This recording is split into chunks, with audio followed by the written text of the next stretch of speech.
Masarap mabuhay kung wala sana tayong mga suliraning pinoproblema. Pero ang katotohanan, parte na ng buhay natin ang pagkakaroon ng mga pagsubok.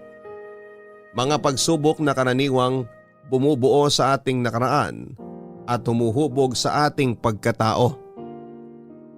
Ganito ang sentimiento ng letter sender natin ngayong araw na tatawagin natin sa pangalang May.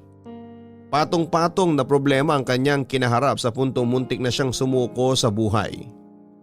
Pero sa kabila ng lahat ng mga hamong kanyang pinagdaanan, bakit mas pinili niyang huwag sumuko? Ito ang mga dapat ninyong abangan sa mga kwento ng pag-ibig, buhay at pag-asa. Dito lamang sa nangungunang Barangay Love Stories.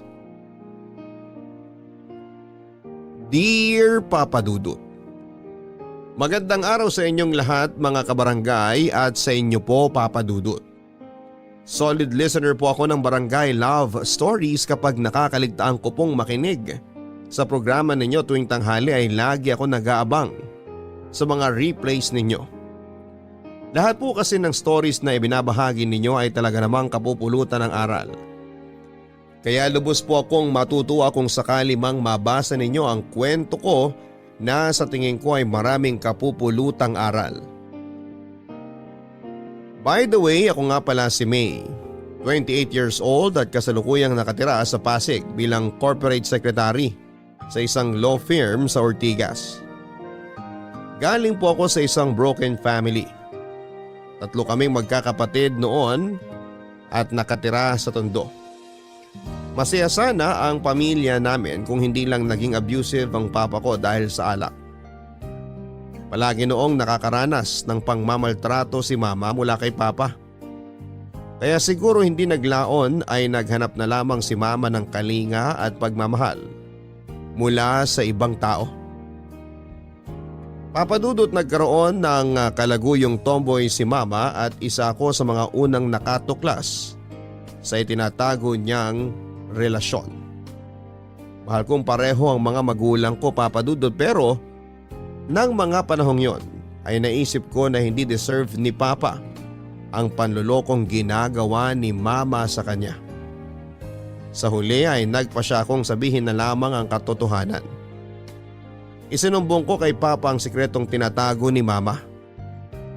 Ang ginawa kong yon ang naging dahilan kung bakit nagsimulang mabuwag ang dating kompleto naming pamilya.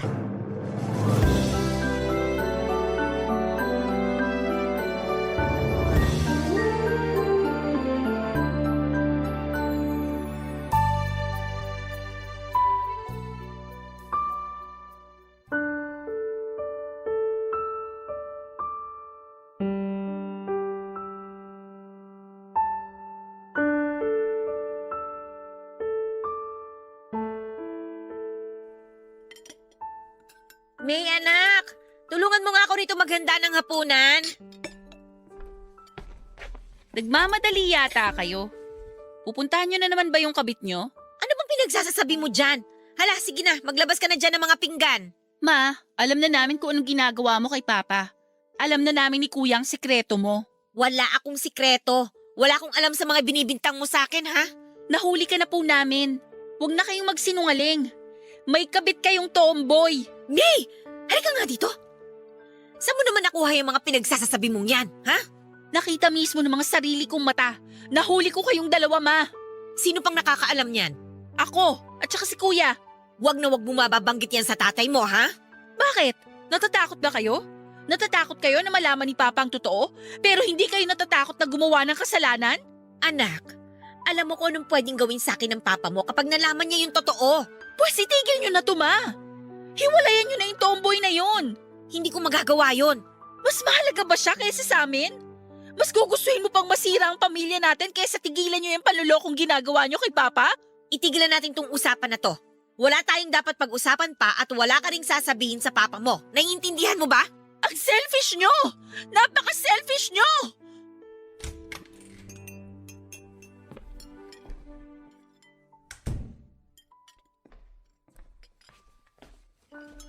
Ano? Wala pa bang pagkain? Nandito na, sandali lang. May, labas mo na yung ulam. O yan, Dinadabugan mo ba ako? Kinakausap kita, May. hindi po ako nagdadabog. Aba, bastos tong batang to ha. Hayaan mo na siya, Carlos. May, tawagin mo na yung mga kapatid mo para sabay-sabay na tayong kumain. Mauna na po kayong kumain. Hindi pa po ako gutom. Hoy! Saan ka pupunta? Bumalik ka nga rito! Bakit na naman po ba? Ano ba problema mo, ha? Ayusin mo yung bunganga mo kung hindi! Sasaktan niyo ako? Lagi naman po ninyong ginagawa yan eh. Kapag hindi nyo nakukuha ang gusto nyo, laging kami ang pinagbubuntunan nyo ng galit. Juliet, pagsabihan mo tong anak mo, ha? Nagtitipi lang ako! Kami rin po pa. Nagtitimpi rin kaming magkakapatid.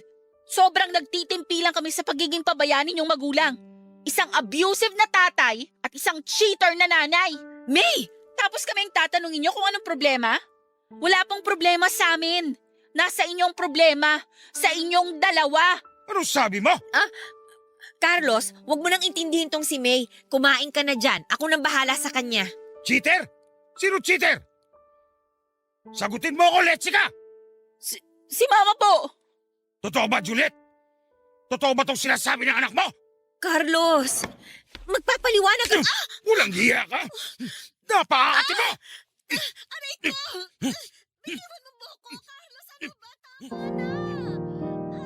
Papa Dudut, pinapili po ni Papa si Mama.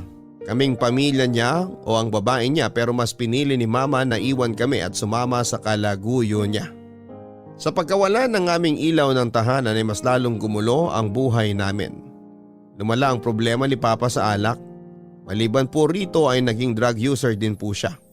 Dumating pa nga po sa point na sa bahay na mismo ginagawa ni Papa ang mga session nila kasama ang mga kaibigan nito. Ang totoo niyan, Papa Dudut, ay muntik na akong molestyahin ng isa sa mga kaibigan ni Papa nang minsan niya akong pasukin sa kwarto. Buti na lamang at nakatakas ako. Dahil po sa bisyo ay unti-unti kaming napabayaan ni Papa. Tuwing sahuran ay 500 piso lamang ang inaabot niya sa akin para sa pang-isang linggong gastusin. Ang sobra ay ibinibili na niya sa pinagbabawal na gamot. Pinatigil din niya kami sa pag-aaral, gayon pa man ay gumawa po ako ng paraan, pati na ang mga kuya ko para makapagpatuloy ako sa pag-aaral, pati na rin ang bunso naming kapatid. Nagtrabaho si kuya bilang server at dishwasher sa karinderya.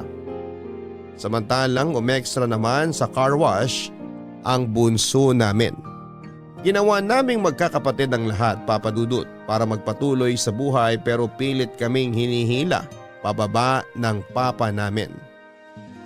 Kahit may sarili namang pera ay bantay sarado ni Papa ang sahod ng mga kapatid ko. Sila ang pinabibili nito ng mga kailangan sa bahay tulad ng kape, asukal at bigas. Tuwing hindi makapagbigay sina kuya ng pera ay katakot-takot na bugbog ang inaabot nila.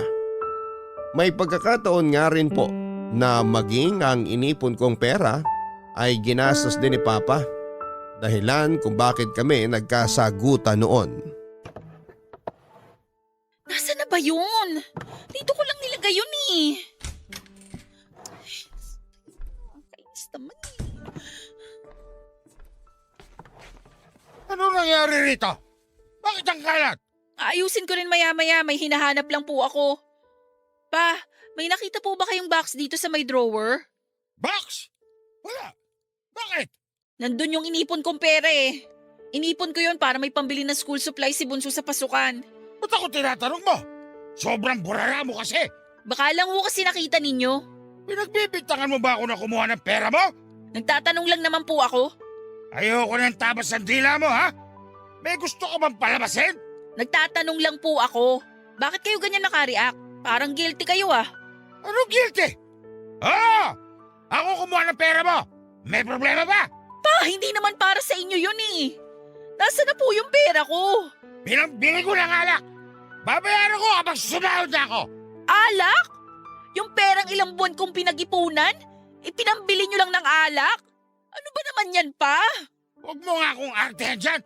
Akala mo naman sobrang laki ng pera na wala. Eh wala pang 500 yun. Mahigit 800 po yun pa.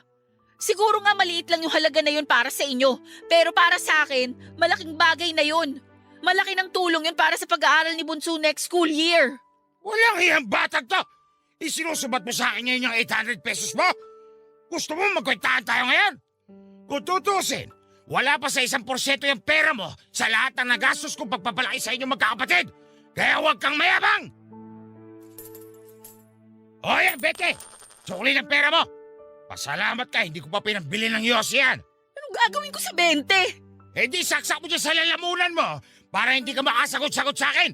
Peste! Sana kayo na lang ang umalis at hindi si Mama. Ano sinabi mo? Sino mo may kasalanan kung bakit umalis dito si Juliet? Ikaw, di ba? Ikaw at yung malaki mong bunganga! Sana nga hindi na lang ako nagsalita. Sana nga hinayaan ko na lang nalukohin kayo ni Mama. Bastos ka, bata ka! Diyan kayo magaling! Ang gamitin ng lakas nyo sa mga tao walang kalaban-laban. Hindi ba kayo nagtataka kung bakit kayo ipinagpalit ni Mama? Kasi ako gets ko na. Kaya siya naghanap ng iba dahil dyan sa pangmamaltrato nyo sa kanya. Pati sa amin na sarili ninyong anak. Talaga sumasagot ka ba, ha? Gusto mo masaktan ulit? Sige, gawin niyo kung anong gusto niyo gawin. Pagod na ako pa. Pagod na ako. Sobrang bata ako pa pero sa pamilyang to, ako na ang tumatayong ina. Pagod ka na? Pagod ka na, ha? Eh di lumayas ka rito. Hanapin mo yung nanay mo manloloko at magsama kayo. Mga wala kayong kwenta.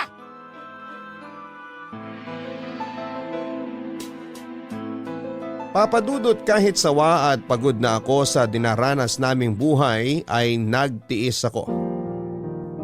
Tiniis ko ang kapabayaan at pananakit sa amin ni Papa. Third year college na kasi ako noon at ayokong sayangin ang pagkakataong yon para makapagtapos sa pag-aaral at makapaghanap ng maayos na trabaho.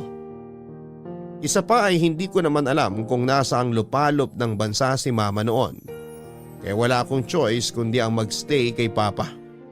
Mahirap po ang maging estudyante lalo na kung hikahos ka sa buhay. May pagkakataon noon na 30 pesos lang ang baon ko papunta ng eskwela. Hindi pa sapat bilang pamasahe. Minsan tuwing may gagastusin para sa school ay nilalakad ko na lamang pauwi galing sa eskwelahan.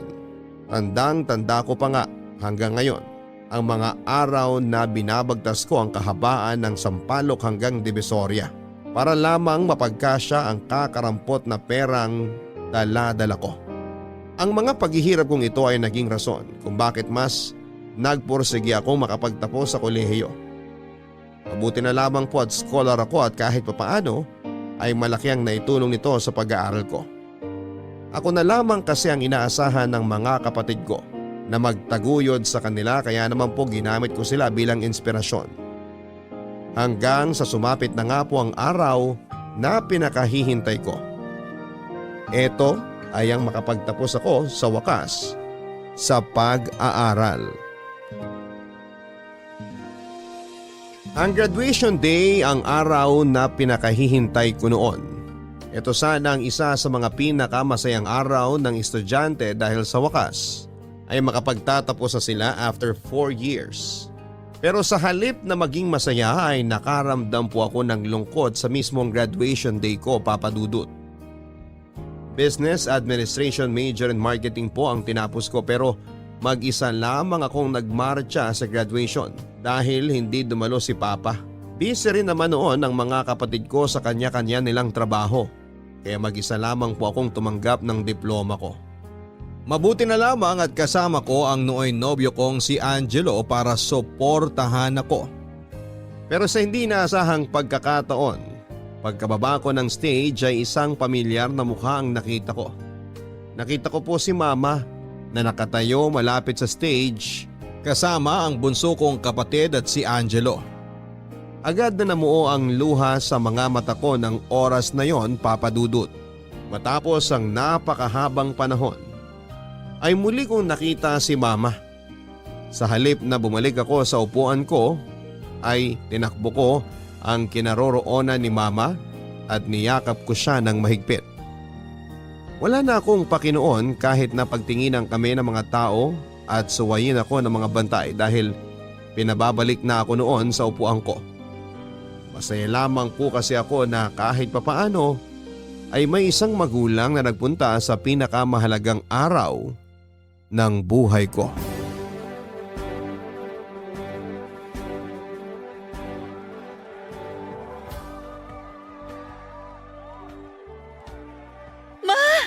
Sobrang miss ko na kayo, Ma. Congratulations, anak! Akala ko wala nang pupunta sa inyo. Bakit hindi kayo agad nagpakita sa akin? Ay, hindi ko kasi alam kung pupunta ang papa mo. Iniiwasan ko kasi siya eh. Baka mamaya, kapag nagkita kami, magkaroon pa ng gulo dito. May eskandalo pa namin ang graduation mo. Wala si Papa. Hindi siya pumunta. Siya nga ang inaasahan kong sasama sa akin sa pagmarcha pero wala eh. Wala na talaga kaming aasahan sa kanya. Paano niyo po pala nalaman na ngayon ang graduation ko?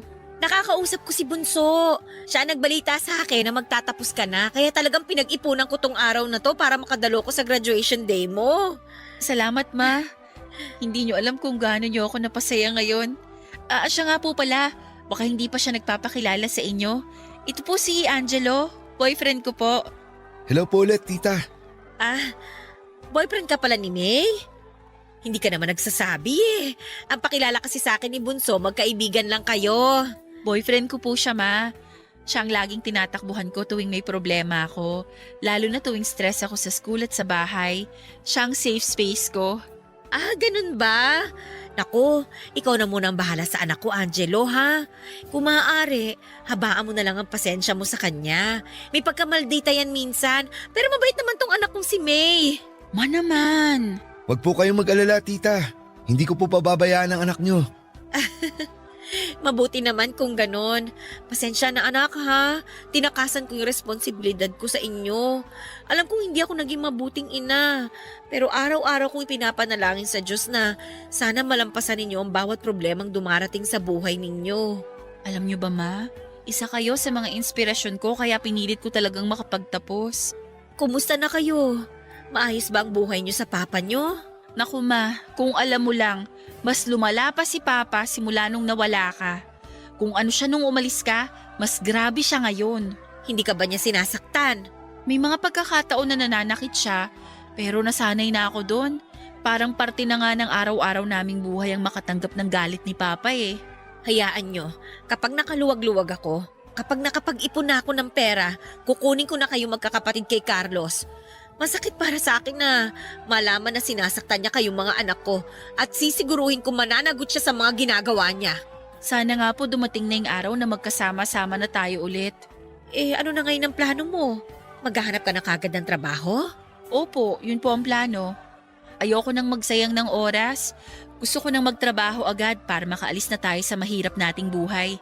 Tsaka nag-promise ako kay Bunso na tutulungan ko siya sa pag-aaral. Kayo magkakapatid na lang muna ang magtulungan ha. Wala na naman na kayong ibang aasahan kundi ang mga sarili niyo eh. Sorry talaga kung hindi kami naging maayos na magulang sa inyo ng papa ninyo. Maaga kaming sinubok ng kapalaran eh. Huwag kayong mag-alala, Ma, kayang-kaya na namin ang sarili namin. Ngayong nakapagtapos na ako nang bahala sa mga kapatid ko. Basta kung kailangan mo ng tulong, lumapit ka lang sa akin ha. Salamat po, Ma. Hindi pa ba tapos tong graduation nyo? Para sana makaalis na tayo at makapag-banding kahit naman papano. Hindi pa po, Ma eh.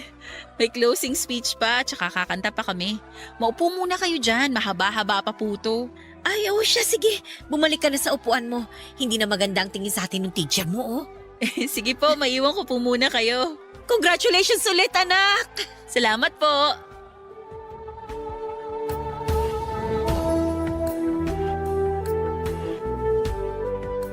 After graduation, Papa Dudut ay hindi na sumama si Mama pag-uwi. Hindi pa raw kasi siya handang harapin si Papa at isa pa ay takot pa rin siyang magpakita sa kanya. Dahil wala namang pera ay hindi na namin nagawang mag-celebrate pa sa milestone na dumating sa buhay ko. Pagka-uwi ay agad kong hinanap si Papa para sana ipakita sa kanya ang dala kong diploma. Inaasahan ko na kahit papaano ay matuwa siya kapag nalaman niyang napagtapos ko na ang sarili ko. Pero ang ine-expect kong reaksyon mula kay Papa ay hindi ko nakuha, Papa Dudut. Sa halip kasi na matuwa ay galit ang sinalubong niya sa akin. Nang ibigay ko sa kanyang diploma ko ay inihagis lamang niya ito pabalik sa akin. Muntik nga po akong matamaan sa mata dahil nakalagay ang diploma ko sa isang hard plastic. Sa halip na congratulations, ang marinig ko mula sa ama ko ay sari-saring mura ang lumabas sa kanyang bibig. Sobrang sakit, Papa Dudut, na marinig ang mga ito sa magulang ko. Lalo na sa mismong araw kung saan ay dapat na nagsasaya kami. Nalaman ko na lamang na kaya pala galit na galit si Papa ay nakita niya sa Facebook na magkasama kami nila Mama. Gusto niyang hanapin si Mama dahil ayon sa kanya ay gusto raw niyang patayin si Mama dahil sa ginawa niyang pagtataksil. Sobrang iyak ko ng araw na yon, Papa Dudut, dahil sa lungkot at takot. Hindi ko mawari kung paanong ang dating masaya naming pamilya ay humantong sa ganitong kalupit na sitwasyon. Mabuti na lamang at palaging nasa tabi ko ang boyfriend kong si Angelo na handang umalalay sa akin. Oh, huwag ka nang malungkot dyan. Di ba nga dapat happy lang? Palagi na lang ganun ang nangyayari. Kapag masaya ako, binabawi agad tuwing nasa loob ako ng bahay. Hindi ko man lang magawang lumigaya ng isang araw sa bahay namin. Huwag na muna nating isipin yung ginawa ng papa mo. Ang isipin na lang natin yung mga magagandang nangyari ngayong araw. Graduate ka na tapos nakita mo pa si mama mo. O di ba? Mas maraming happy moments kaysa bad experience. Ang hirap lang kasing maging masaya kung alam mong may taong hindi masaya para sa'yo. Ang masaklap pa, tatay ko pa ang hindi masaya para sa akin. Grabe rin naman kasi ang papa mo. Kung ituring kayo parang hindi kayo anak.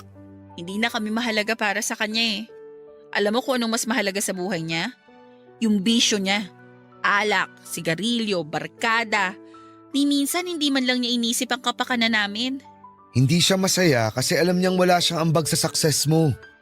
Alam niya sa sarili niya na ikaw lahat ang naghirap para makarating sa kung nasan ka man ngayon. Kasalanan ko ba kung ganun ang nangyari?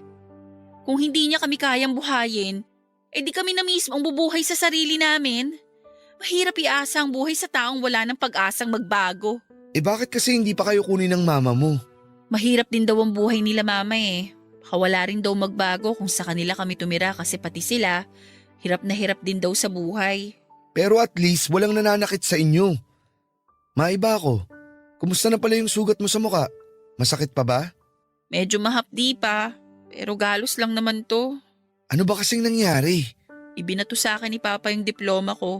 Tumama sa mukha ko. Mabuti nga hindi ako natamaan sa mata eh. Baka nabulag pa tong kanang mata ko kung sakali. Grabe talaga. Bakit na naman ba siya galit?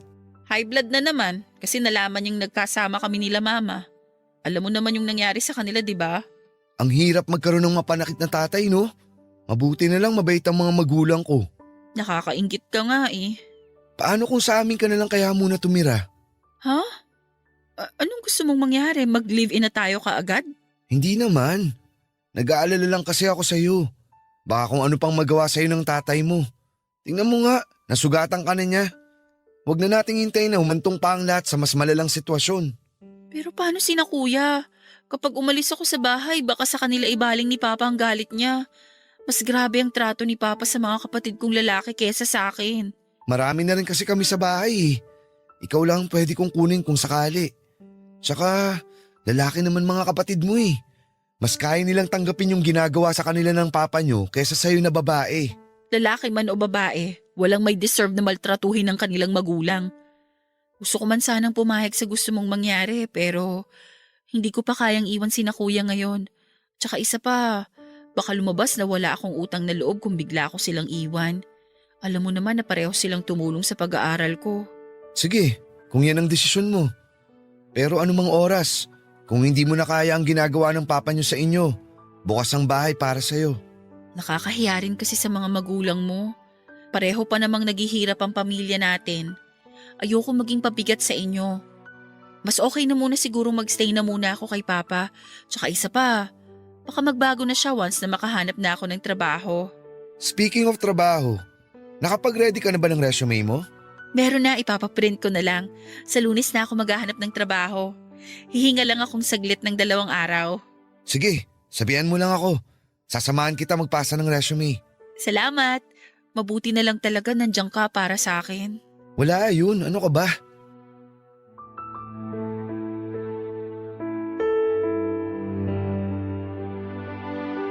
Papadudod sa mga sumunod na buwan ay nanatili ako sa poder ni Papa.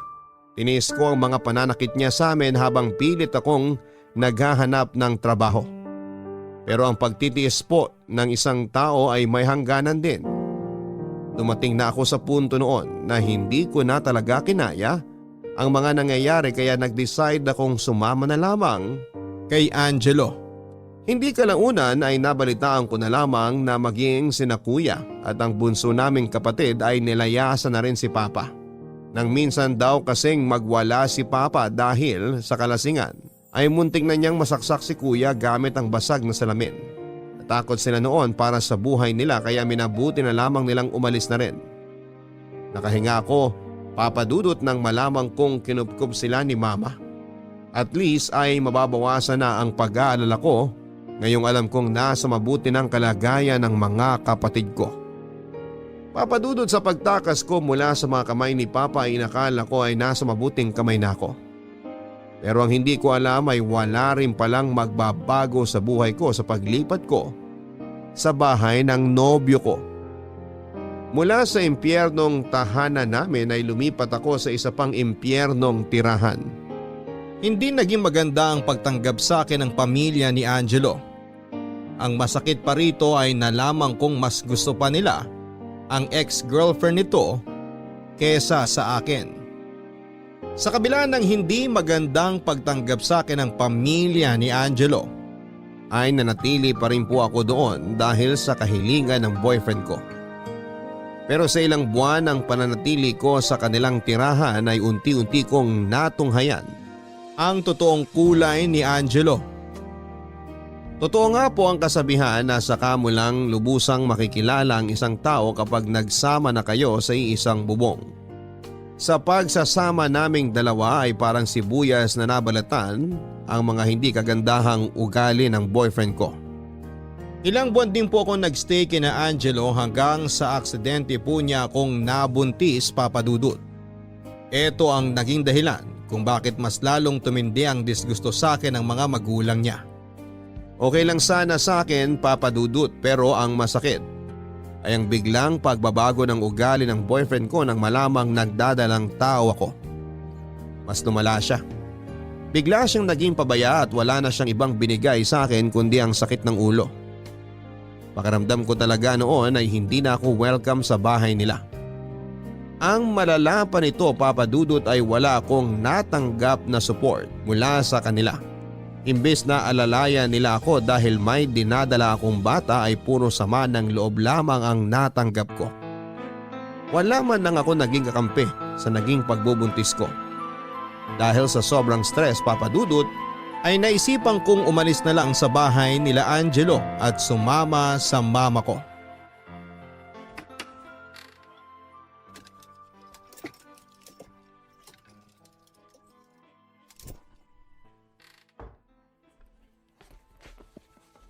Anong ginagawa mo? Ba't mo nilalagay sa bag yung mga damit mo? Aalis na ako rito. Aalis? Bakit? Saan ka naman pupunta? Babalik ka sa tatay mong lasenggo? Mas gugustuhin ko nang bumalik doon kesa manatili dito sa bahay ninyo. Mas gugustuhin mong sinasaktan ka ng papa mo? Ang ganda-ganda na nga ng buhay mo rito sa bahay tapos babalik ka lang sa walang kwenta mong tatay? Anong maganda rito sa bahay nyo? Wala nang ibang ginawa ang pamilya mo kung hindi iparamdam sa akin na hindi ako belong dito. Wala kang utang na loob. Ako ang tumulong sa'yo nung wala kang mapuntahan dahil gusto mong takasan yung walang kwenta mong tatay. Tapos, ganito gagawin mo sa akin ngayon? Ilalayo mo pa sa akin yung anak ko? Anak? Aware ka pala na magkakaroon ka na ng anak. Kasi feeling ko wala kang pakialam sa amin itong dinadala ko eh. Kahit konting concern lang naman sana sa akin kasi buntis ako. Pero wala. Mas importante pa sa'yo yung mga lakad mo habang ako mag-isa rito sa bahay nyo. Kasama ng mga kamag-anak mong hindi naman ako tanggap. Ang OA mo! Sobrang OA mo talaga! Hanggang ngayon pinagpipilitan mong ayaw sa'yo ng pamilya ko? Paano hindi ka tanggap? Dito ka na natutulog, dito ka na kumakain.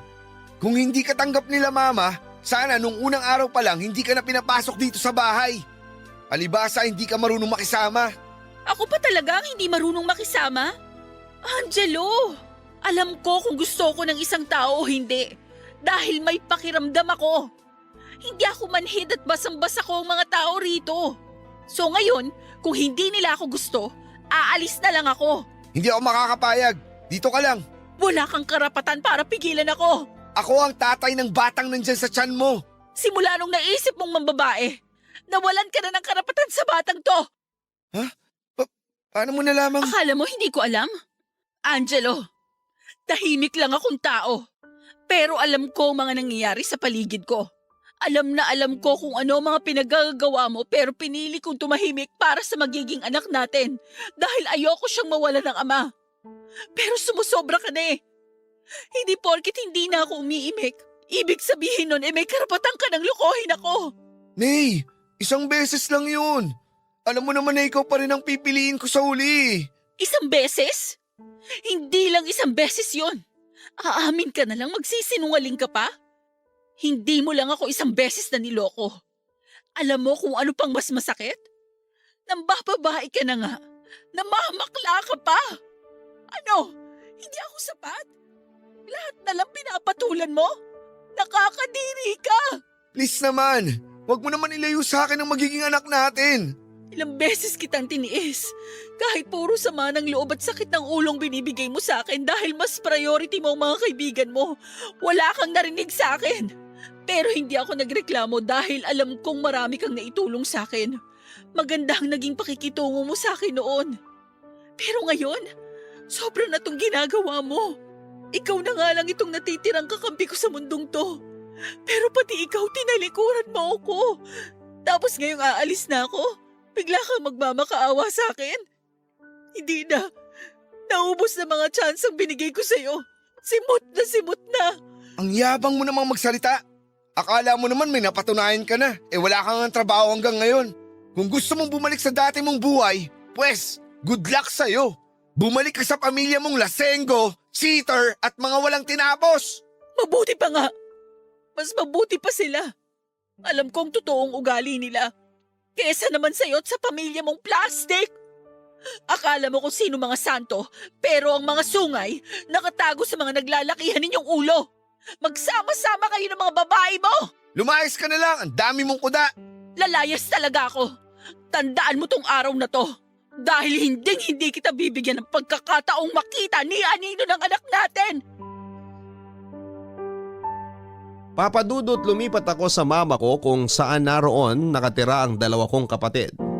At least sa poder ng mama ko ay magagabayan at maalagaan niya ako dahil sa totoo lang po ay nakakatakot ang magbuntis, lalo na't first time ko lamang ito. May mga pagkakataon noon na hindi ko na alam kung ano ang gagawin ko dahil wala naman akong malapitan noong nakatira pa lamang ako kina Angelo. Bukas palad akong tinanggap ni mama sa bahay nila kahit na hindi ito gaanong kalakihan. Ang problema nga lang papadudot ay nagtampo po sa akin ang kuya ko nang malamang buntis ako. Nadismaya raw siya dahil sa mga hirap na pinagdaanan namin para makapag-aral ako ay magpapabuntis lamang ako sa lalaking hindi naman pala ako kayang panindigan. Sinayang ko lang daw ang diploma ko.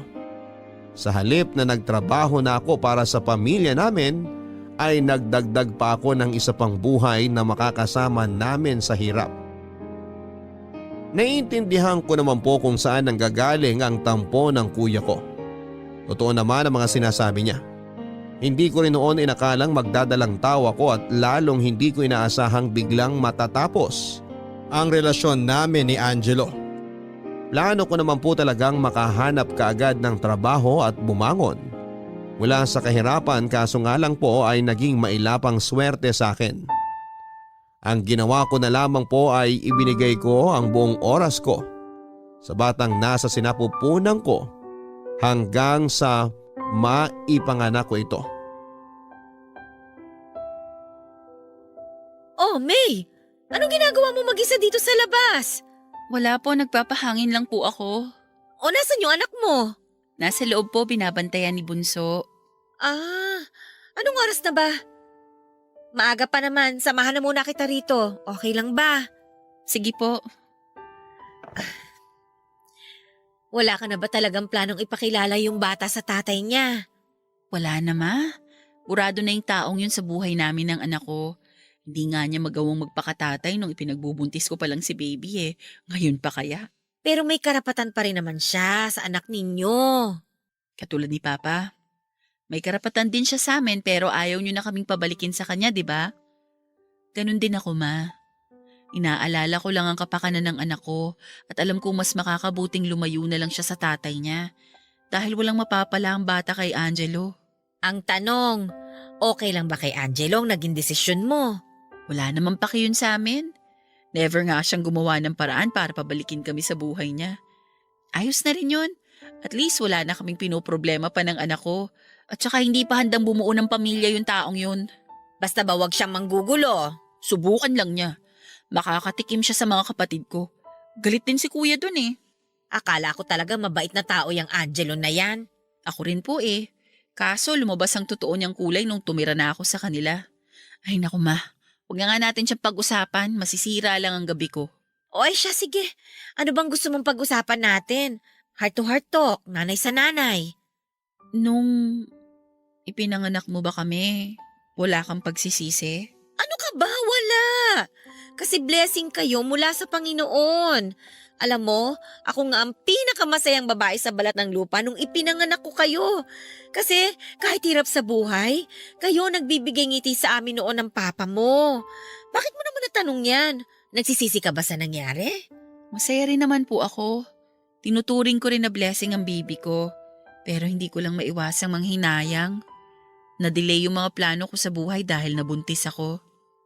Sorry ma ha, kasi imbis na magtrabaho ako, nagdagdag pa ako ng gastusin dito sa bahay. Naiintindihan naman kita. Pero wag mong isipin na pabigat ang anak mo. Ang mga anak, milagro yan na nanggaling sa itaas. At trabaho natin bilang magulang na alagaan sila, palakihin, at saka gabayan para maging mabuting tao. Naunsyamin yung sanay oras mo sa pagtatrabaho ka mo? Pwede mo pa namang gawin yan sa mga susunod na taon. Kapag lumaki-laki na yung bata, pwede ka pa rin naman maghanap ng trabaho. Bakit parang ang malas ko sa buhay? Siguro masamang tao ako sa past life ko. Tapos hanggang ngayon, pinagbabayaran ko pa yung mga kasalanan ko. Isipin mo ma, ipinanganak akong mahirap. Lumaki ako sa pamilyang hindi buo. Nagkaroon ako ng abusive na tatay. Tapos kung kailan magsisimula na ako ng bagong chapter ng buhay ko, saka naman ako nabuntis at pinabayaan. Ang tawag dyan, pagsubok.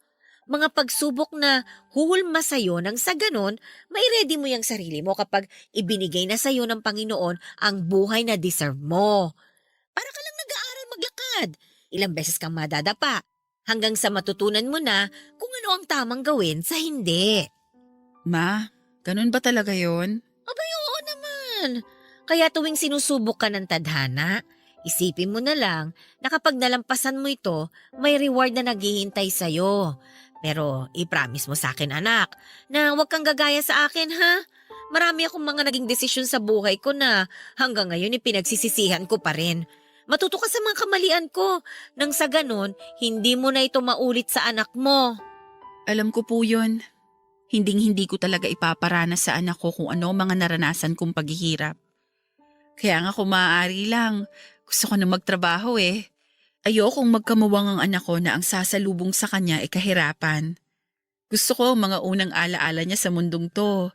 Isang maayos at masaganang buhay. Yan! Dapat ganyan ang mindset mo. Mabuti yan anak. Magpatuloy ka lang sa pangangarap. Huwag kang mawawala ng pag-asa. Huwag kang susuko para sa anak mo.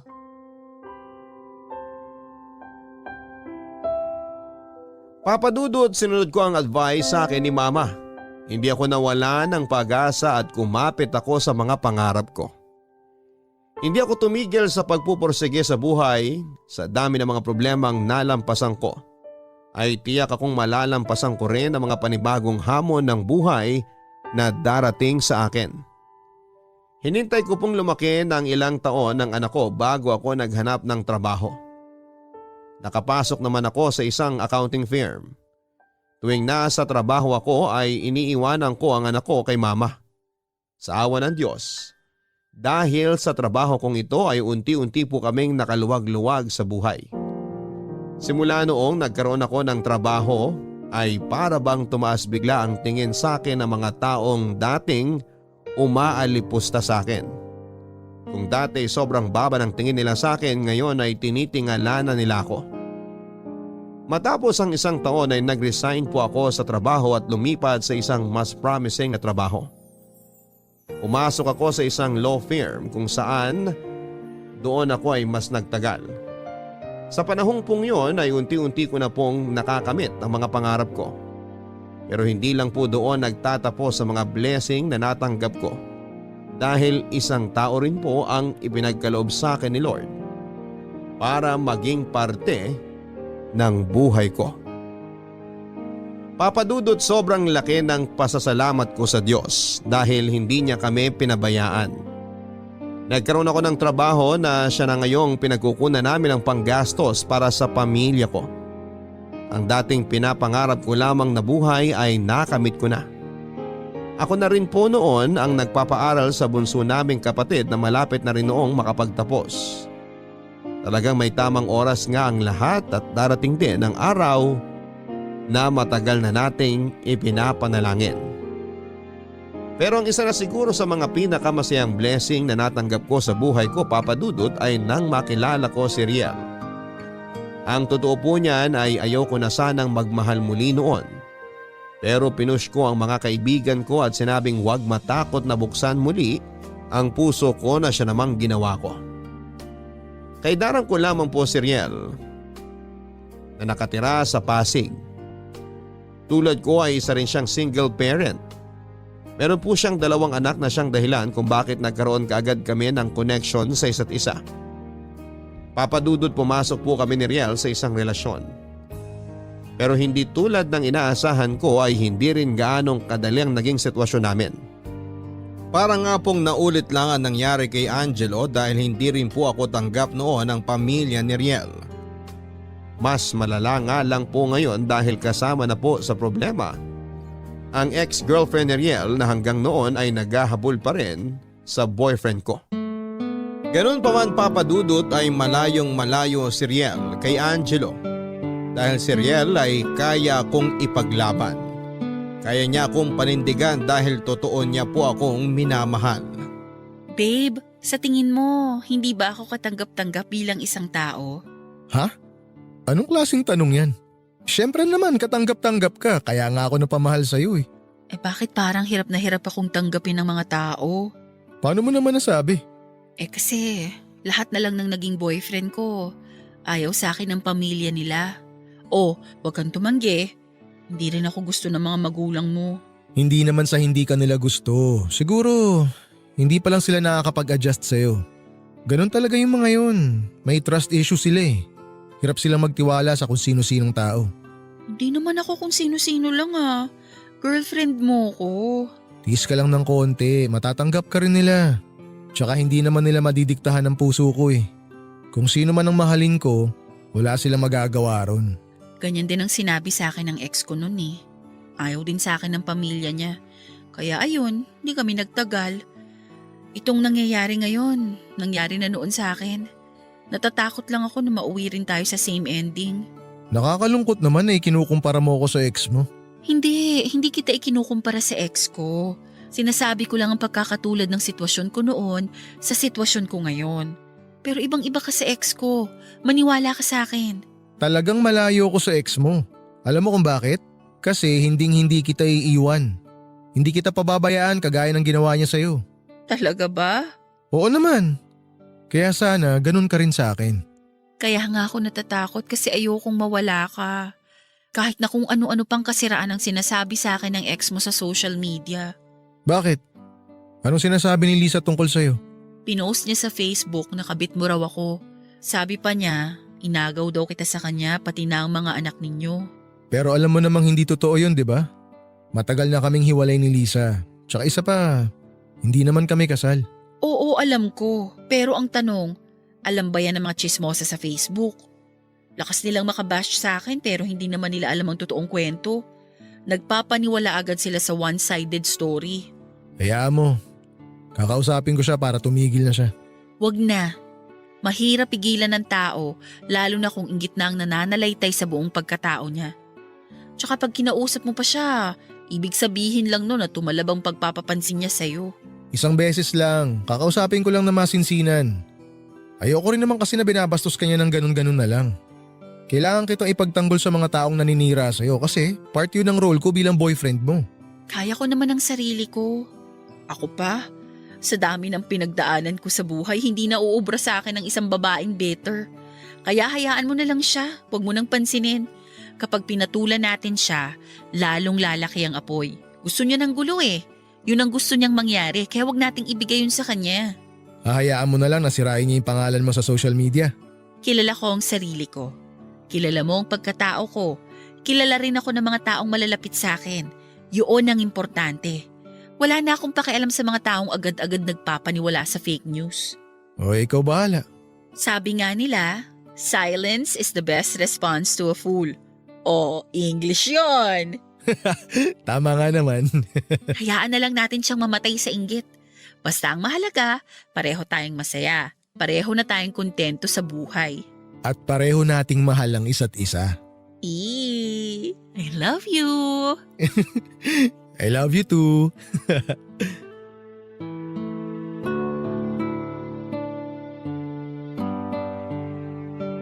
Papadudot sa kabila ng mga ayaw sa relasyon namin ni Riel, ay nagpatuloy at mas tumatag pa ang relasyon naming dalawa. Sakit lang talaga sa ulo noon na tuwing nagkakaroon kami ng konting problema ni Riel ay agad itong nakakarating sa ex niya. May contact pa kasi noon ang pamilya ni Riel sa ex nito para makahingi ng updates sa mga anak niya. Sinikap kong huwag na lamang pansinin ang mga negatibong bagay na dumarating sa buhay ko. Pero ayaw talaga kaming tantanan ng problema noon. Sumunod namang nagpapansin ang ex kong si Angelo na gustong ibalik ang karapatan nito sa anak namin. Sa pagkakataong yon ay na-practice ko na po ang maging matigas ang puso sa mga taong wala namang ibang ibinigay sa akin kundi konsumisyon. Hindi ko pinagbigyan ang nais ni Angelo at hinayaan ko lamang siyang maghabol hanggang siya na mismo ang tumigil. Papadudot kahit pa pareho kaming hinahabol ng mga taong bumasag sa mga puso namin, ay mas pinili namin ni Riel na pagkatiwalaan ang isa't isa. Hindi kami nagpadaig sa mga hamon ng buhay. Kahit kabi-kabilang isyu ang ibato sa amin, ay hindi kami natibag. Siguro ay ganun talaga kapag mas matibay ang pag-ibig sa namamagitan sa dalawang tao. Kahit na anong paninira ay wala na itong epekto para sa dalawang taong nagmamahalan.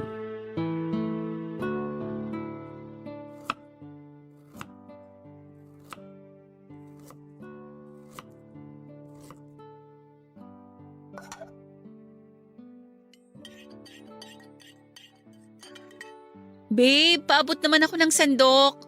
Tingin ko malapit nang maluto to. O ito. Sigurado ka ba nakakasya yan para sa mga bisita? Oo naman, ilan lang naman ang darating na bisita natin eh. Maliban na lang kung may iba ka pang in-invite. Paano kung meron? Sino? Nag-invite ka ng mga kaibigan mo? Hindi ako nag-invite ng mga kaibigan pero may nasagap kasi akong balita na darating daw sila mama. Mama mo? Talaga? Oo, kasama si Papa at yung mga kapatid ko. Ibig mo bang sabihin? Alam mo kasi, hindi lang talaga sila nagpapakita ng emotions pero matagal ka na nilang tanggap, May. Sabi ko naman sa'yo darating din tayo sa puntong to. Salamat at naging mahaba ang pasensya mo. Naging malawak din ang pag-intindi mo sa kanila. Kaya unti-unti ka na rin nilang natanggap sa pamilya. Pero bakit ngayon mo lang sinabi na pupunta pala sila? Dapat pala naghanda ako ng mas masarap na pagkain. Paano kung hindi nila magustuhan ng luto ko? Kinakabahan tuloy ako. Ikaw naman ang panikera mo, chill ka lang. Pinapunta ko sila rito para makilala ng pamilya ko ang pamilya mo, para magkakilala na sila. Tsaka meron tayong announcement na gagawin, di ba? Ngayon na ba natin gagawin yun? Oo. Hindi ba ngayon na ang perfect time? Total, nandito na pareho yung pamilya natin. E di, sabihin na natin sa kanila yung good news. Baka naman magtampo si Bunso niyan. Para sa kanya tong celebration na to. Hindi naman siguro. Mas maganda nga yun kasi magkakaroon tayo ng double celebration. Graduation ng bunso nyo, tapos engagement natin. Engaged na kayo? Uy, Ma, anong ginagawa mo dyan? Kanina pa ba kayo nakatayo dyan? Sasabihin ko sana na maghanda na. Teka, engaged na ba talaga kayo? Totoo ba yan? opo tita. Nag-propose na po ako kay May last week pa. Bakit ngayon nyo lang sinabi? Ma, iso-surprise nga sana namin kayo. Kaso, inunahan nyo na kami Oy! Congratulations anak! Hindi nyo alam kung gaano ko kasaya ngayon. Ito na siguro ang pinakamasayang araw ko bilang ina. Masaya ako makita kayong successful sa buhay. Asan yung singsing? Patingin nga ako! Eto, ang ganda no? Ay, naku naman, ang ganda nga. Bagay sa daliri mo, anak. Paano yan, Riel? Ikaw nang bahala dito sa nag-iisang Maria ko, ha? Sobrang pait ng pinagdaanan niyan sa buhay. Kaya sana matulungan mo siyang abutin yung mga pangarap niya. Pangako ko po sa inyo tita. Hinding-hindi ko po pababayaan si May. Hanggat nabubuhay po ako, hinding-hindi na niya po mararanasan ang mga masasamang nangyari sa buhay niya noon. Ay, mabuti naman. Siya nga pala. Dumating na pala yung mga magulang mo. Nasa sala sila ngayon. Tsaka pauwi na yung bagong graduate kaya maghanda na kayo. Hindi mo ba siya kasama? Maaga akong umuwi pagkatapos ng graduation ceremony para makatulong ako dito. Sinabi ko na lang na masakit ang tiyan ko para makauwi ako kagad.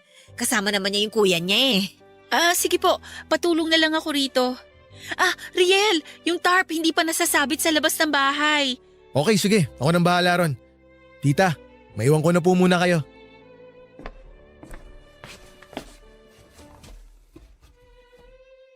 Sigurado ka na ba talaga kay Riel? Matagal kong pinag-isipan ang tanong na yan, Ma. Isa lang ang paulit-ulit na sagot ko dyan. Siya na talaga. Wala nang bawian. Wala na. Napakarami naming similarities na dalawa. Sa kanya ako nakahanap ng tunay na kaligayahan. Good listener din siya at sobrang thoughtful. Sa kanya ko lang naramdaman na deserve ko rin palang mahalin. Kung ganyan ang ipinaparamdam niya sa'yo, mukhang siya na nga talaga.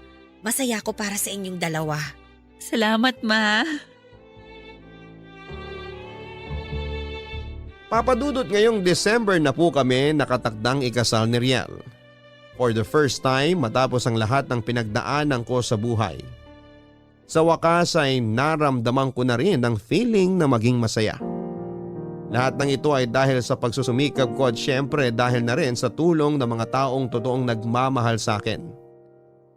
Bagamat malayo pa kami sa hinahangad naming buhay, ay patuloy pa rin po ang pagsusumikap namin para maabot namin ang mga pangarap namin.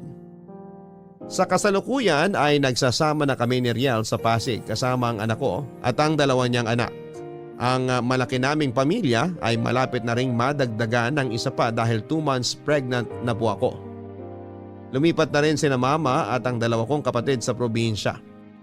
Samantalang huling balita na natanggap ko mula kay Papa ay umuwi na rin siya sa sarili nilang probinsya. Wala na akong ibang mahihiling pa sa kung anuman ang estado ko sa buhay ko ngayon.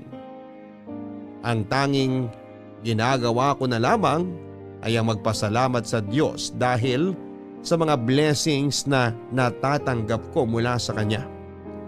Nasa tahimik na buhay na sina Mama, maayos na rin ang buhay ko kasama si Riel.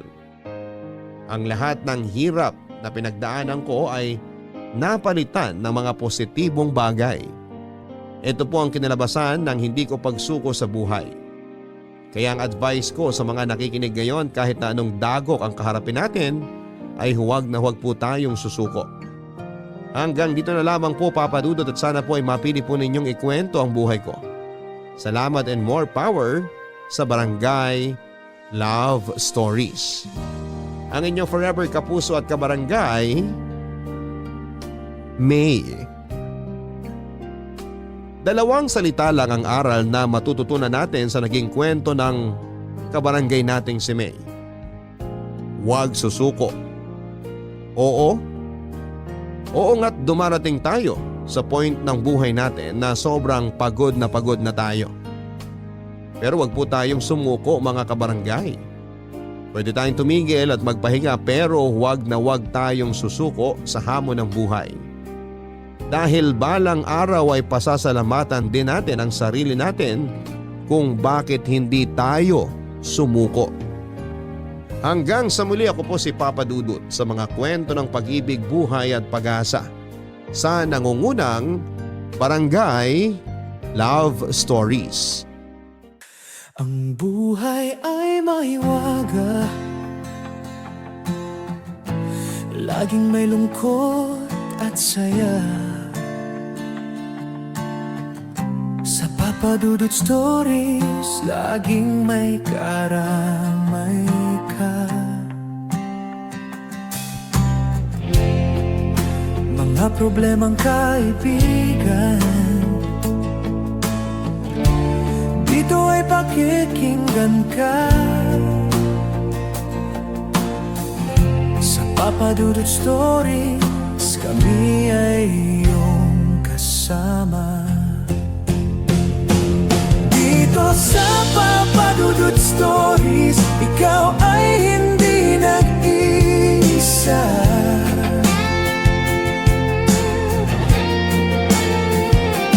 Dito sa Papa Dudut Stories, may nagmamahal sa'yo.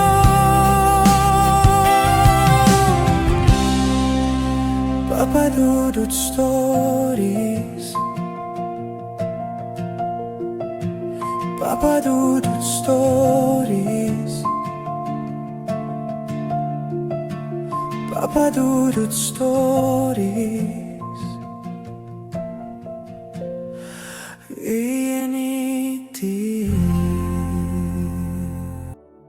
Nasisira ng isang pagkakamali ang tiwala ng isang tao kahit na hindi ito sinasadya. At napakasakit nito lalo na kung ang nagkasala sa iyo ay ang pinakamamahal mo. Ikaw, kabarangay, gaano ka kahandang magpatawad at magbigay ng second chance sa taong minsang dumurog sa puso mo?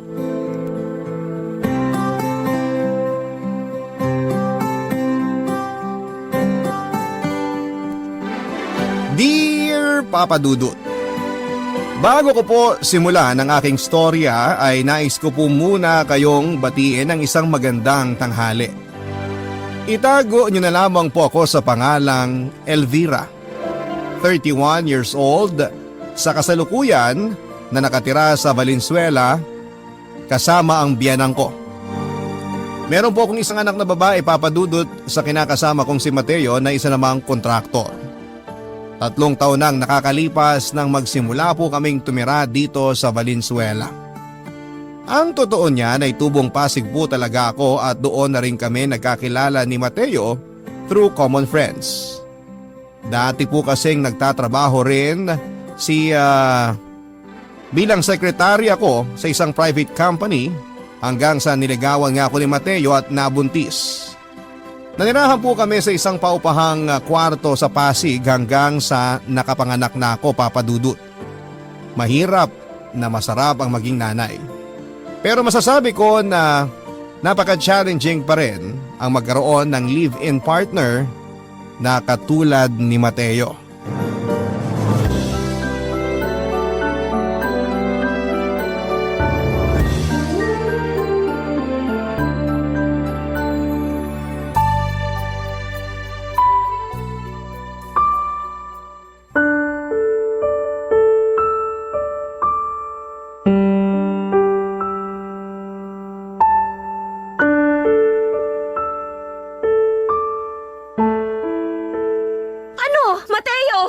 Ano ba kasing problema mo, Vera?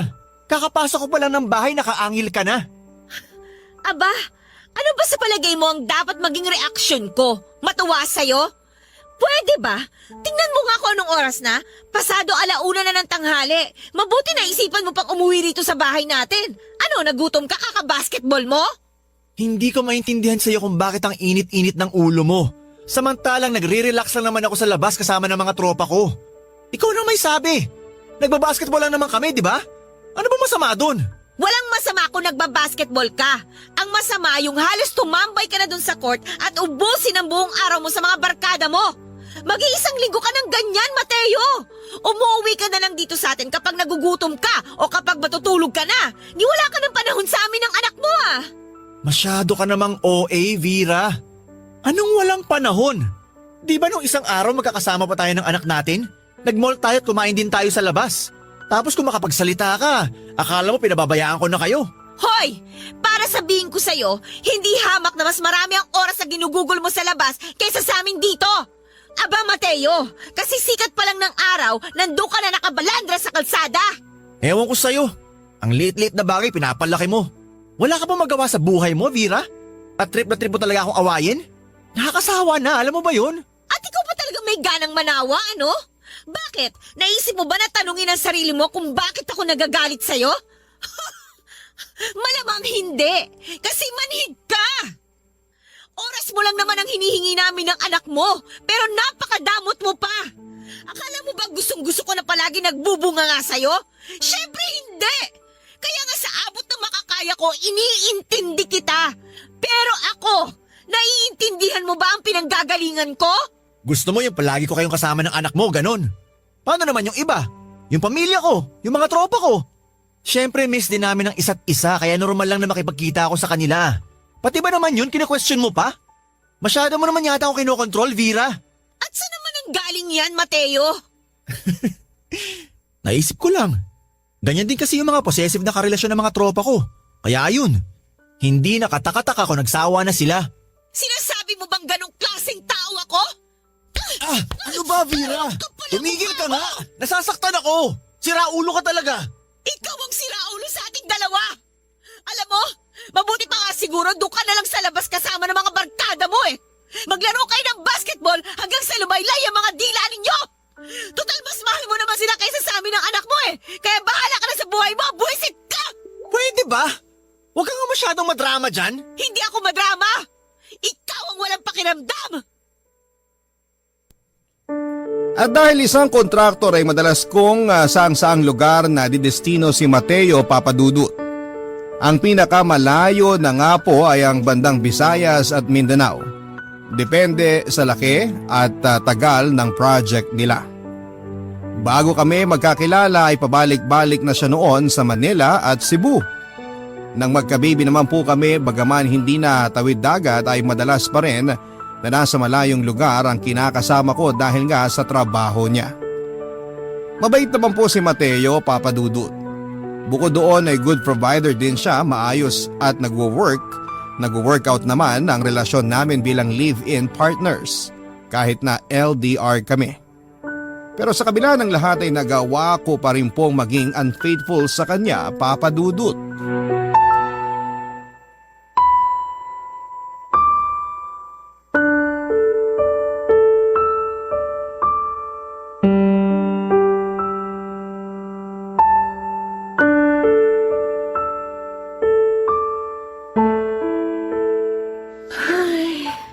Ang lalim nun ah. Bakit? May problema ka ba? Oh, ikaw pala Hector. Napapansin kong para mag-iisang linggo ka ng ganyan. Anong ganyan? Yun bang parang aburido sa buhay? Tensyonado at mukhang stressed? Yung totoo, Vera, may problema ka ba? Wala. Ayos lang ako. Lokohin mong lelang mo. Huhulaan ko. Dahil ba yan kay Mateo? Ano na naman ang ginawa ng kulokoy na yun sa'yo? Ayun nga.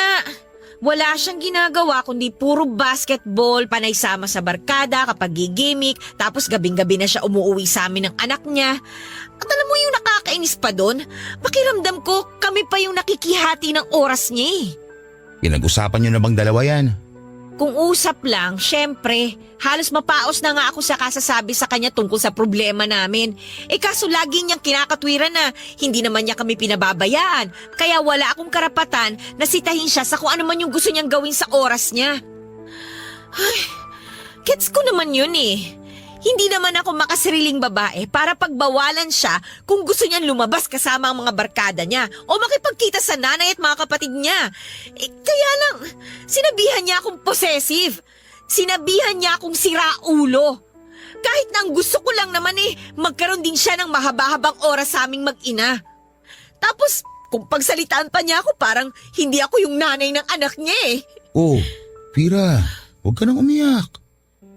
Ay, napakagago talaga ng Mateo na yan. Bakit ganyan niya kayo ituring ng anak mo? Base sa mga kwento mo, para siyang binata umasta. Ganun na nga. Minsan nagsasawa na lang ako magsabi sa kanya kasi lumalabas na parang totoo nga yung sinabi niya sa akin Totoo nga, Lin. Yung possessive ka? Aba, normal lang yun. Kasi nga, bibihira lang naman siya kung umuwi sa inyo. Dapat nga mas naiintindihan niya kung namimiss siya na mag-ina niya. Dapat, kayong dalawa ng anak mo, mas pagtuunan niya ng oras. Kasi kayong pamilya niya. Ay, alam mo, Vera, hindi mo deserve ang ganyang lalaki. Bakit? Ano bang deserve ko, Hector? Siyempre, yung lalaki na hindi gaya ng kinakasama mo.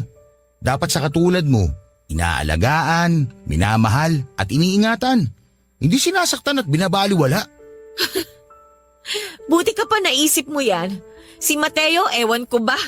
Habang tumatagal pakiramdam ko, mas nagiging malayo kami sa isa't isa. Dati okay naman kami Napag-uusapan naman namin yung lahat ng bagay ng walang bangayan o sigawan. Kaya ngayon, hindi ko alam kung ako ba o siya ba yung may problema. O baka pareho na kami.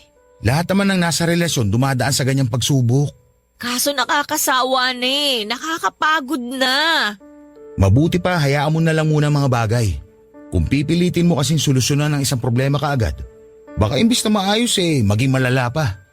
Kaya kung ako sa'yo, hindi na ako masyado mangungonsimi kay Mateo. Pabayaan mo siyang ma-realize sa mga pagkukulang niya sa inyong mag-ina. Lalong-lalo na sa'yo, Vera. Sana lang pag dumating yung araw na yun, hindi pa uli ang lahat para sa inyong dalawa. Salamat sa pakikinig mo sa problema ko, Hector, ha?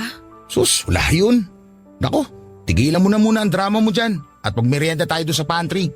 Tara, dinalhan kita ng paborito mong pizza at lasagna. Ako mismo gumawa ng mga yun para talaga sa'yo.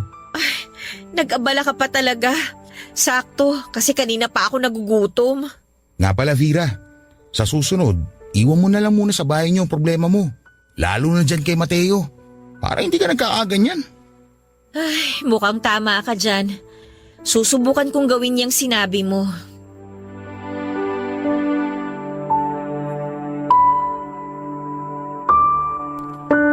Papadudot 4 na taong gulang na po noon ang anak namin ni Mateo nang maisipan kong magtrabaho muli. Matapos ko kasing mga anak ay nag-resign ako sa dati kong pinapasukan para mag full-time mom.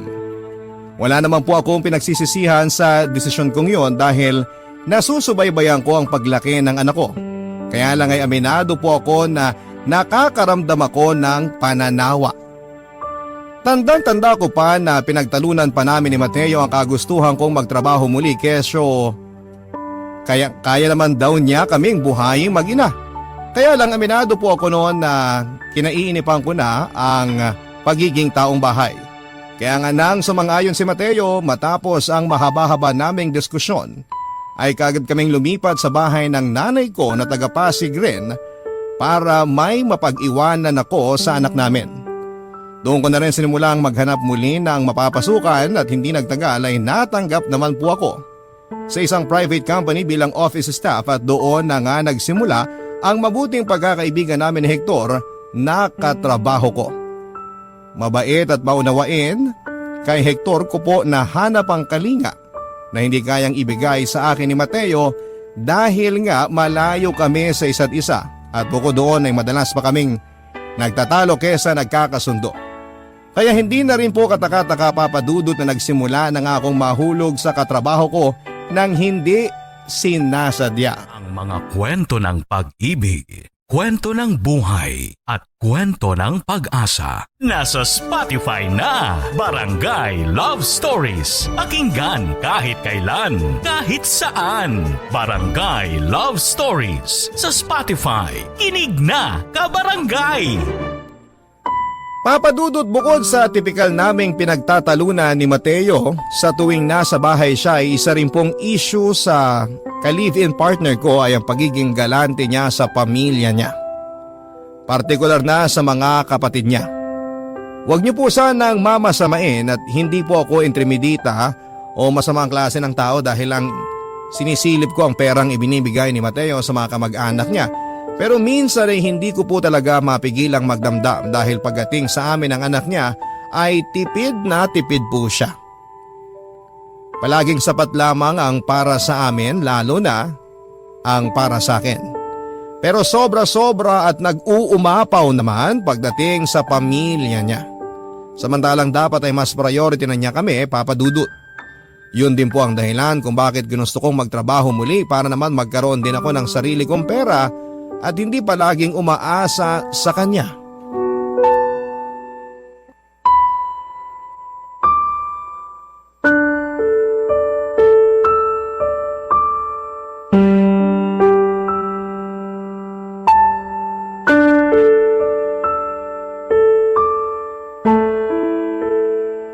Ay, naku, paubos na palang gatas ng anak natin, Mateo.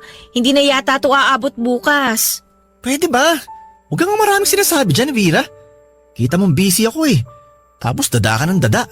Wala namang kakwenta-kwenta yung ginagawa mo, puro ka lang pagsi-cellphone. At pati paglalaro ko ng mobile games, pinakikialaman mo na. Sumusobra ka na ah. Sinasabi ko lang naman sa'yo na paubos ng gatas ng anak natin. Tapos nagagalit ka na dyan. Kung ayaw mo palang naiistorbo sa paglalaro mo, edi bigyan mo ako ng pera at ako na lang ang bibili ng pangangailangan ng anak mo. Ano ka mo? Bakit kita bibigyan ng pera? Anong assurance ko na hindi mo lulustayin sa walang kakwenta-kwenta ang pera ko? Napakakapal naman ang pagmumukha mo para pagbintangan ako ng ganyan, Mateo. Hindi ko na yata nagugustuhan ng tabas ng dila mong lintik ka. Ah, basta. Hindi pa rin kita bibigyan ng pera. Wala akong tiwala sa'yo, no? Ako nang bibili ng gatas. Tsaka yung iba pang kailangan ng anak natin. Alam mo, sumusobra ka na talagang buwisit ka. Aray! Itigil mo na nga yan! Nung nakarang araw, sinabihan mo kong siraulo at possessive. Ngayon naman kung makapagsalita ka, akala mo ginagastos ko kung saan-saan ang perang nakalaan para sa anak natin. Sobra ka na! Hindi tama na pagsalitaan mo ako ng ganyan. Bakit? Simulat sa pool ako naman ang bumibili ng mga kailangan ng anak natin, di ba? Pati na mga kailangan dito sa bahay. Ano bang punto mo? Hindi ako marunong mag-budget, ganon? Ano ba namang klaseng utak meron ka, Mateo? Hindi ko nilulustay ang pera mo! Alam ko na pala kung bakit ka nagkakaganyan. Yan siguro ang sinasabi sa'yo ng pamilya mo, no? Obvious naman na oh! Ano, tama ako, di ba? Pwede ba? Huwag mo ang idama yung pamilya ko rito. Labas sila rito, Vera! Akala mo ba talagang tanga ako, Mateo? Akala mo ba hindi ko nararamdaman na mainit ang dugo nila sa akin? Lalong-lalo na yung nanay mo? Kasi pakiramdam nila, inagaw ka namin ng anak mo sa kanila. Bakit ba ganyan ang tingin mo sa lahat ng tao sa paligid natin? Ano? Wala na bang matinong tumatakbo dyan sa kokote mo, Vera? Ikaw ang hindi matino sa ating dalawa eh. Ikaw din na nagpapalala sa mga simpleng bagay na dapat pinag-uusapan lang natin ng mahinahon. Ewan ko ba sa'yo? Nagbago ka na talaga. Hindi na kita kilala. Hindi na ikaw yung dating lalaking minahal ko. Huwag mo nga akong linyahan ng ganyan. Wala tayo sa teleserye. Ikaw tong may problema sa ating dalawa. Masyado kang demanding. Masyado kang praning. Ba't di mo kaya subukan kumalma? Hindi yung oras-oras na lang, mainit ang ulo mo sa akin. Ginagawa mong issue ang lahat ng bagay. Buisit! Pati pamilya ko, dinadami mo pa. Papa Dudut, nung hindi pa ako nagtatrabaho ay wala po talaga akong kapera-pera. Hindi naman po ako materialistic pero syempre iba pa rin kapag may hawak ang pera for emergency purposes. Hindi rin naman po kasi ako noon binibigyan ni Mateo ng pera. Sa katunayan, lahat ng sweldo niya ay siya ang humahawak. Siya na rin ang bumibili ng pagkain namin at pangangailangan ng anak namin, kaya minsan pakiramdam ko ay wala na akong silbi sa relasyon namin, Papa Dudut. Nang minsan kong inopen up sa kanya ang tungkol sa bagay na yon ay pinagtawanan lamang po niya ako. At sinabing taong bahay lang naman ako kaya hindi ko na kailangan pa ng pera. Hindi rin naman daw kami nagugutom kaya dapat ay makontento na lamang ako sa buhay na meron kami ng anak namin. Habang tumatagal na gano'n ang pag-uugali ni Mateo ay lalo po akong nawawala ng amor sa kanya, Papa Dudut. At ng mga panahon na madalas na kaming nagtatalo, mapapersonal man o sa telepono ay napapadalas na rin po na si Hector ang naging takbuhan at sumbungan ko.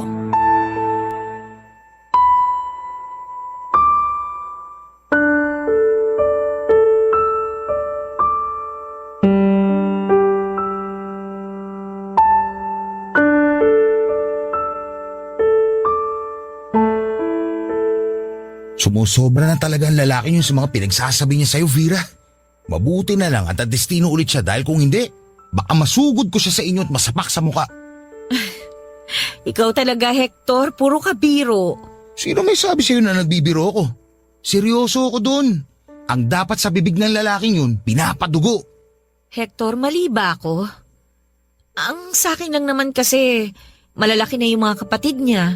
Pero kung babyhin niya, kala mo wala siyang sariling pamilya. Kung tutuusin, hindi naman yun ang unang beses na nag-away kami tungkol sa pagiging galante niya sa mga kamag-anak niya. Siyempre, wala namang masama doon, di ba? Pamilya niya yun. Kaso sana ilugar naman. Kung magpamudmud siya ng pera sa mga yon, akala mo napakayaman namin. Ako ngang kinakasama niya at nanay ng anak niya, hindi niya mapagkatiwala ang bigyan ng pera. Kahit man lang pambili ng pangangailangan ng anak namin. Tapos pagdating sa ibang tao, ganun ang ugali niya. Napaka-unfair lang kasi. Kahit naman saan anggulo tignan, hindi patas ang trato sa'yo ng tarantadong yun, Vera. Kaya dapat sinusoplak talaga yung Mateo na yan para matauhan. Hindi ka dapat niya ginaganyan. May damdamin ka. At katulad nga ng sinabi ko sa'yo noon, hindi mo deserve ang ganong lalaki. Habang tumatagal, parang nawawalan na ako ng tiwala na magiging maayos pa ang pagsasama namin ni Mateo. Para sa akin, ginawa ko ng lahat ng makakaya ko. Kinausap ko na siya ng masinsinan, pero hindi siya marunong makinig. Sabi ko nga sa kanya, kung may nagbago man sa aming dalawa matapos ang ilang taon ng pagsasama, siya yun. Ay, kung meron lang sana akong pagpipilian.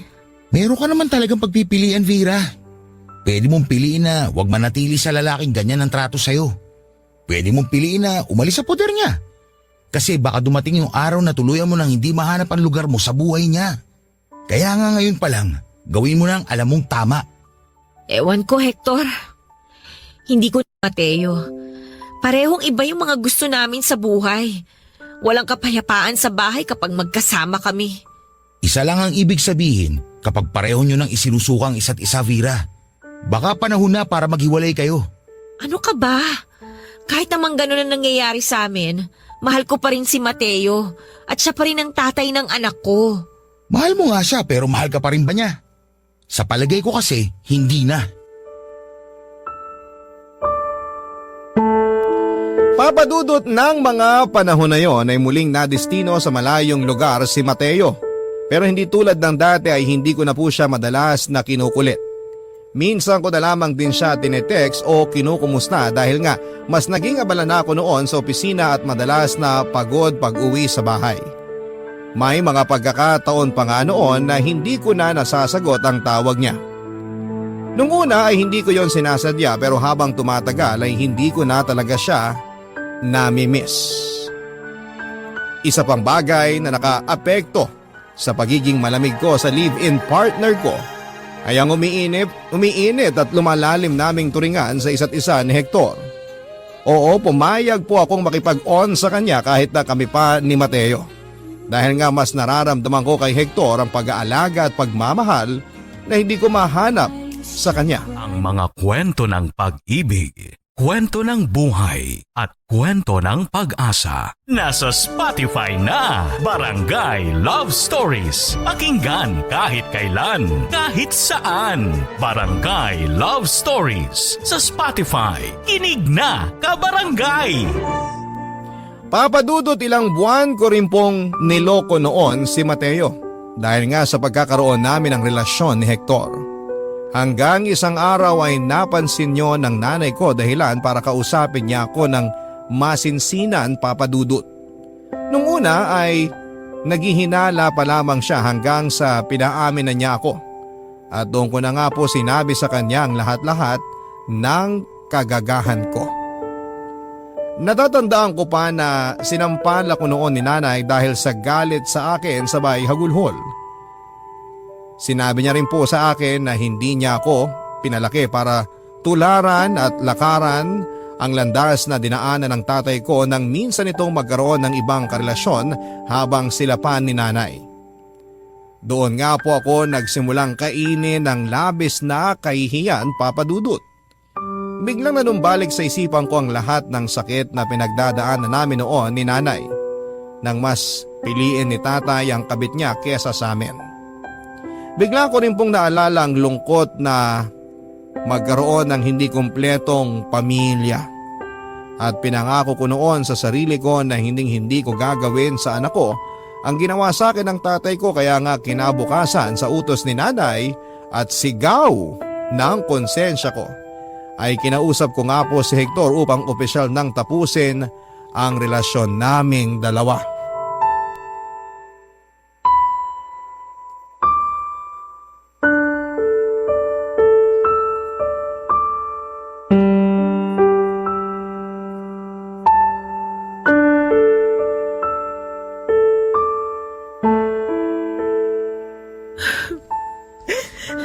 I'm really sorry, Hector. Zira, ano ba nangyayari? Bakit bigla mo na lang gustong tapusin ang lahat sa atin? Naghihinala na ba si Mateo? Alam na ba niya? Walang kinalaman si Mateo dito, Hector. Ako mismo nagdesisyon na tapusin na kung anumang namamagitan sa atin. Pero bakit nga? Hindi ko maintindihan.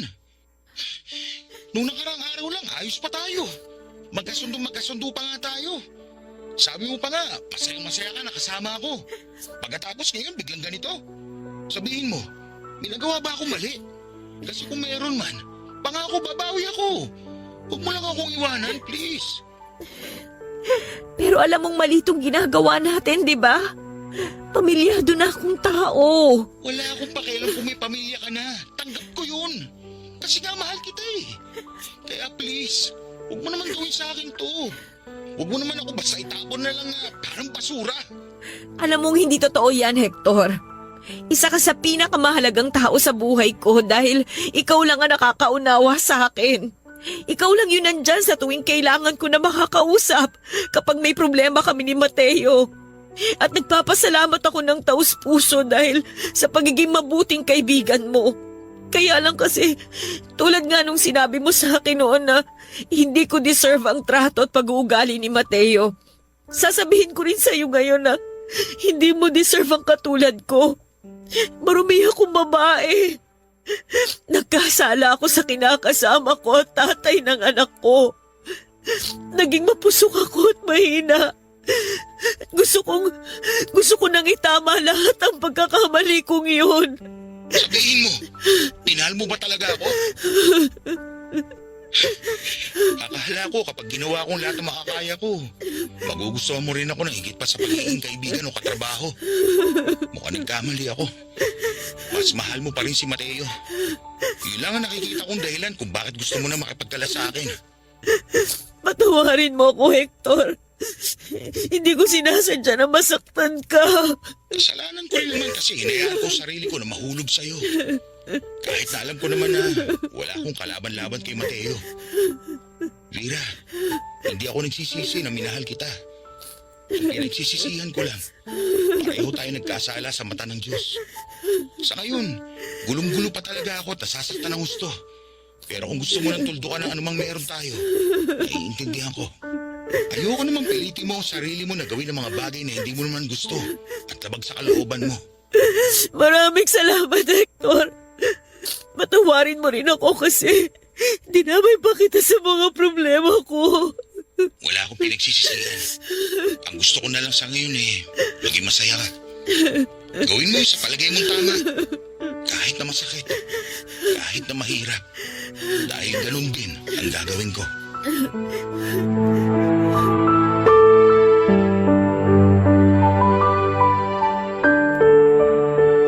Papadudot ng sumunod na araw ay nalaman ko na lamang na nag-resign na sa pinagtatrabahuhan namin si Hector. Hindi na rin po kami nagkaroon pa ng pagkakataon na mag-usap kahit noong last day niya. Minabuti na rin namin yon para tuluyan na naming maisantabi at makalimutan ang anumang namamagitan sa amin. Nang mga panahon na yon ay may nangyayari sa amin ni Hector habang magkarelasyon kami ay naging maingat naman po akong huwag mabuntis para hindi lalong magduda si Mateo. Hindi ko po ito sinasabi dahil pinagmamalaki ko sa ginawa ko. Sa katunayan, kahit na tapos na ang relasyon namin noon ni Hector ay hindi pa rin po ako pinapatulog gabi-gabi ng aking konsensya. Hiyang-hiya po ako sa nanay ko at sa anak ko, ganoon din po sa sarili ko, Papa Dudut. Pero alam ko na kung may dapat akong hinga ng kapatawaran, yon ay walang iba kundi si Mateo. Lalo pat malaki na rin po ang pinagbago niya simula nang maging malamig ang trato ko sa kanya noon. Nandyan po kasi yung siya na mismo ang nag-update sa akin ng mga ginagawa niya kahit na hindi ko naman po tinatanong. Naalala ko pa nga na minsan niyang binanggit sa akin na napag-isipan niyang mabuti yung naging pagtatalo namin noon at na-realize niya na nagkakamali siya. Kaya nga siya na rin po ang nag-insist noon na babawi siya sa lahat ng naging pagkukulang niya sa amin ng anak niya. Lalong-lalo na nga po sa akin. At pinatunayan nga po niya yon nang muli siyang umuwi sa amin ng anak niya, Papa Dudut.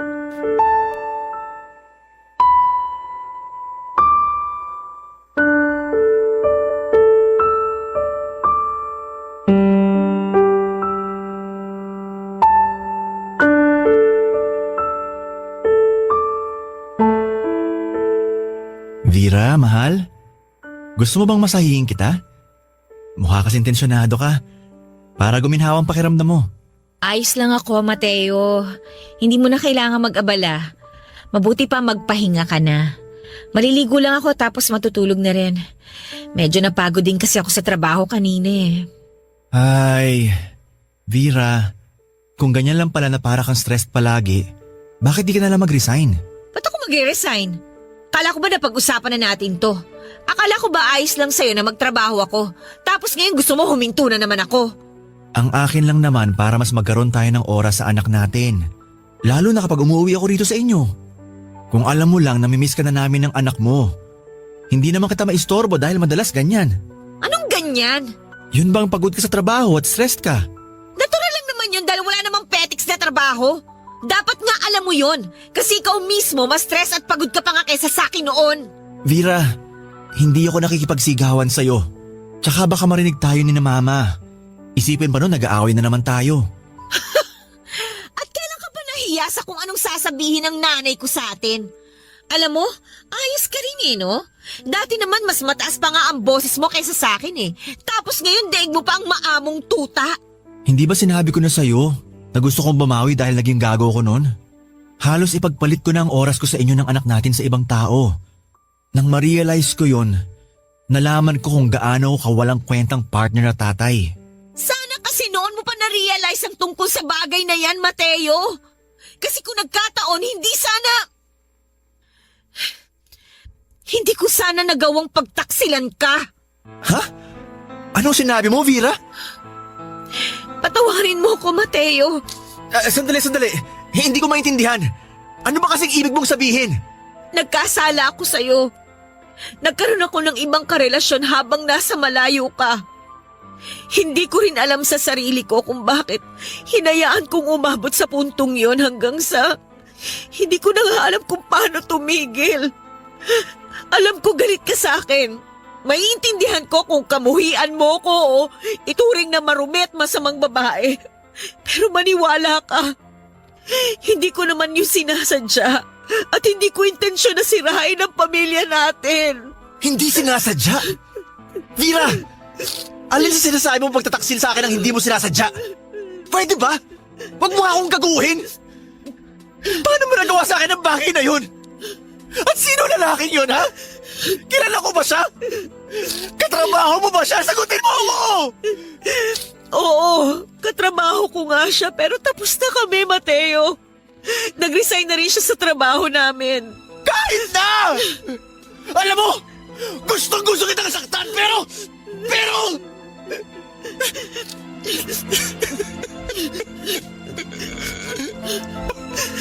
Paano mo nagawa sa akin to, Vera? Pinagkatiwalaan kita. Minahal kita. Alam kong mali. At malaking kasalanan ang nagawa ko pero hindi mo pa rin pwedeng isisi sa akin ang lahat. May kasalanan ka rin. Tandaan mo yan. Kaya nga pinipilit kong magbago at bumawi sa inyo ng anak natin. At bakit? Akala mo ba kapag bumawi ka sa amin ng anak mo at pinilit mo magbago, burado na lahat-lahat ng atraso at pagkukulang mo sa amin? Pues nagkakamali ka!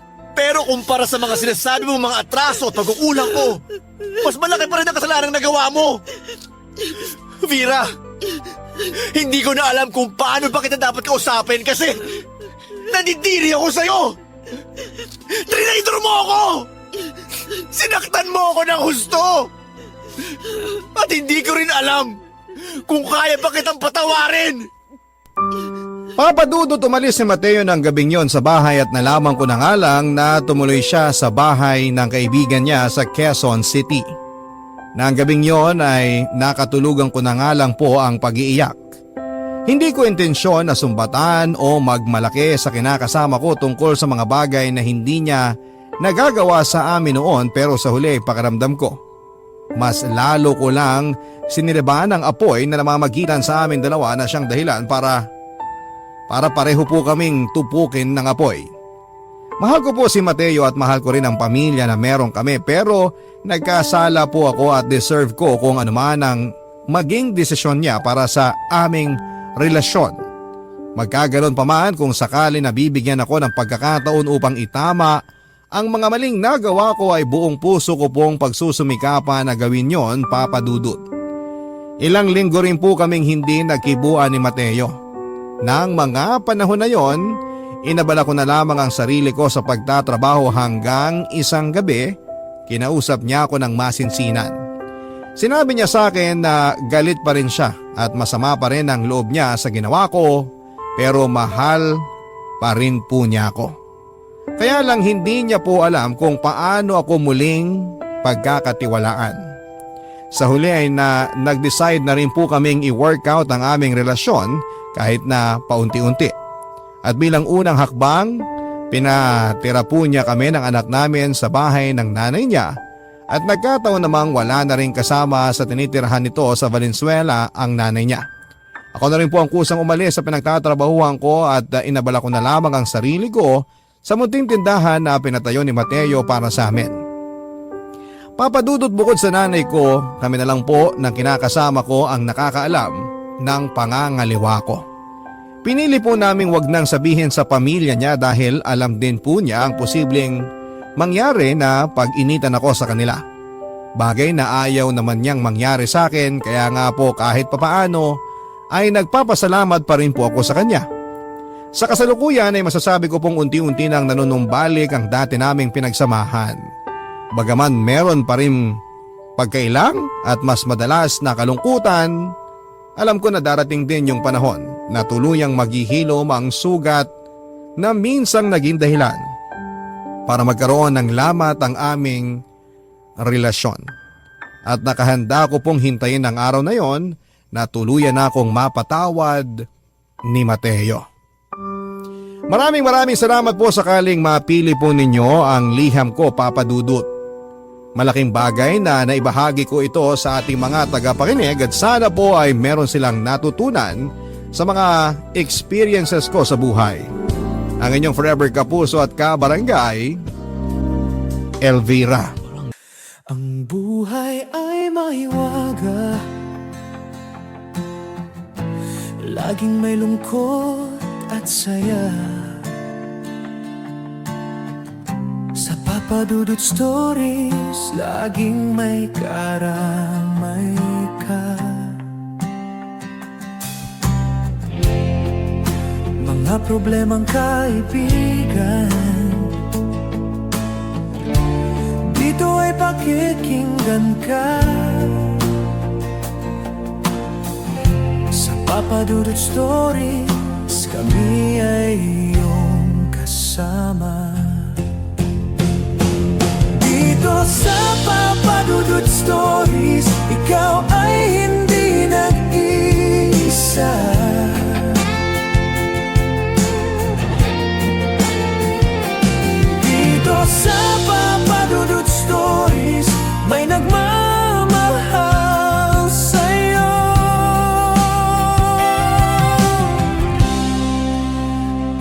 Dudut Stories. Papa Dudut Stories. Papa Dudut Stories.